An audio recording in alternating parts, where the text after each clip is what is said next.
عملت كارثه في شعري، الحقوني. كويت شعري بعد اكتر من سنتين هيت فري، وده لان في سؤال بيتسالني اكتر من فرحك امتى، هتعملي شعرك ايه في الفرح؟ ده غير الناس اللي كانت بتتحايل عليا ان انا كوي يومها، وانا اقول لهم لا هبقى شبه الغوريلا وما صدقونيش. فانا هوريكي شعري بعد ما كويته في الكوافيره، انا ما كويتوش في البيت. جاهزه للمفاجاه؟ تاتا.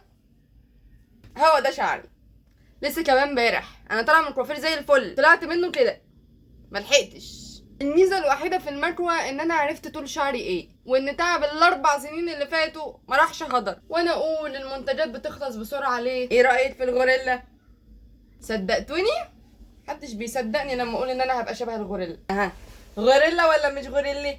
بالاضافه اطرافه اتحرقت من اول مره، ريحته شياط، ملمسه شبه البلاستيك. انا شعري في الطبيعي انعم من كده بكتير ومحررني قوي، يعني ما بحبش حاجه على قفايا. ما اسمعش حد يقول لي يكوي شعرك تاني، انا بقول انا في ناس كانت بتشوفني من بعيد تعرفني من شعري، شافوني ما عرفونيش مين دي. مش انا خالص. اول ما دخلت على الناس بقالها كتير قوي ما شافتش شعري مفرود، كان نفسي اصور لك رياكشنات الناس اللي شافتني وانا عامله شعري. ده انتي ما عملتيهاش في خطوبتك، مين اللي اقنعك تعملي كده؟ ايه الطول ده؟ جبتوه منين؟ ايه ده، هو انت لابسه باروكه؟ ده تقريبا ملخص الرياكشنات اللي انا شفتها اول ما شافوا شعري وانا لسه طالعه من الكوافير في طازه. دلوقتي بقى بيقول لي اوعي تكوي شعرك تاني.